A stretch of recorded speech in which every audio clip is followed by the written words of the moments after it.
Well, I thought I'd do a second video from the University of Manchester Botanical Experimental Grounds, just because it's so different from when I was here. All this is basically the same, but this side is radically different. I think these are sort of completely controlled units for growing plants. So inside there you'll have sort of your CO2 will be controlled, you'll be able to control your light, your temperature, your humidity, probably your CO2 and maybe other things as well. You've got all these air conditioning units or extractor units or what they are. Very high tech. This is the old boiler house. The boiler actually looks quite new actually. Oh, is there two of them? Oh, that's nice to see. Don't know what this place is. I never knew what it was when I worked here actually. Looks like somebody's house now. It looks like they do have natural light going into these glass houses. Oh, they've still got the fern house. Oh. Actually, now I mention it, I remember that I was told they still had the fern house, but apparently the roof gets torn off it every few years or so. In storms, they need to sort of redo it completely. You can see some artificial light through there. I'd love to have a look in there, but I don't think I'll ask today. The person who invited me down is actually not here, so fortunately the goodwill of Dr. Giles got me in. Can't remember what used to be here. Polytunnels? No, they were over here. Oh, I don't know. But yeah, they're still making their own compost over there by the looks of it. I like to see that. I'm a big fan of home composting. Yeah, that fence over there, they actually gave away a little bit of the grounds to the conference centre, which is just beyond that hedge. You used to be able to walk through and the conference centre was disused.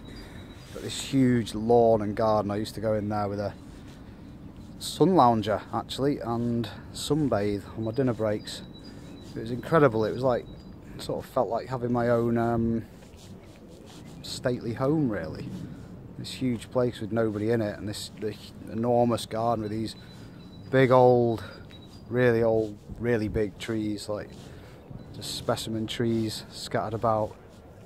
And yeah, no one ever bothered me. We used to be able to just cut through. They've put up this fence now, and sadly I planted a giant redwood when I was here. I always look forward to seeing how big it got, but sadly it got removed when they gave away that little strip of land to the conference centre. This rockery is just, it's incredible. That was immaculate when I was here. Sadly it's completely overgrown now.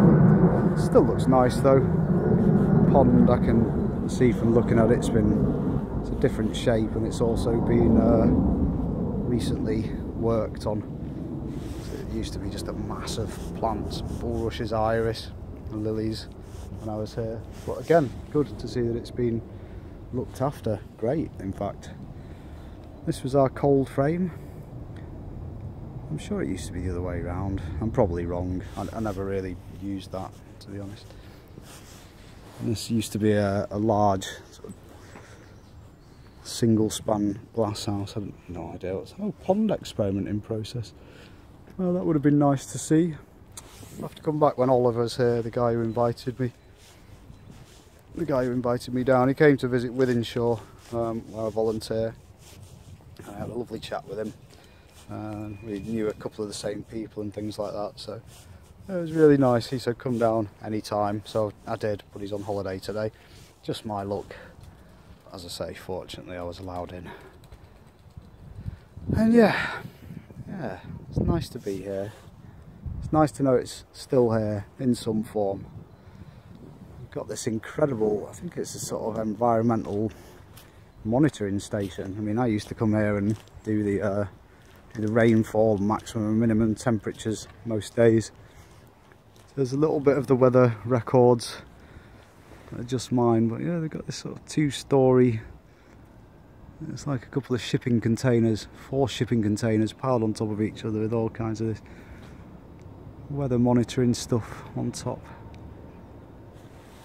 I don't think there was much there anyway before that, so but yeah, the whole place looks a lot more high-tech.